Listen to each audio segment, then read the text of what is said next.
కానీ అసలు నిజానికి పరమేశ్వరాభిషేకమునకు ఒక భక్తుడు వచ్చి సంవత్సరంలో తరించిపోయే అభిషేకం ఎప్పుడు అంటే మార్గశీర్ష మాసంలో వచ్చే ఆర్ద్ర నక్షత్రంలో తెల్లవారుజామున చెయ్యాలి. చిదంబరంలో నటరాజస్వామికి చిదంబరంలో మోక్షలింగము అని శంకరాచార్యులు వారు పరమశివుడి దగ్గర నుంచి 5 లింగాలు తీసుకొచ్చారు. ఆ 5 లింగాల్లో ఒక లింగమే ఇప్పటికీ శృంగేరిలో ఉంది.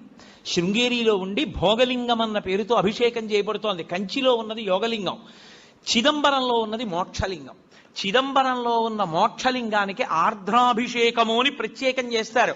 అసలు నిజానికి దానితో కలుపుకుంటూ ప్రతి శివాలయంలో మార్గశీర్ష మాస ఆర్ద్ర నక్షత్రం నాడు తెల్లవారుజామున 3-4 మధ్యలో చెయ్యాలి అభిషేకం. దేవాలయాన్ని మంగళ వాయిద్యాలతో పరమేశ్వరుణ్ణి మేల్కొల్పి ఉత్సవమూర్తుల్ని తీసుకొచ్చేసి గబగబా ఆలయాన్నంతటినీ శుద్ధి చేసుకోవాలంటే సిద్ధం చేసుకుని పరమేశ్వరుడికి అభిషేకం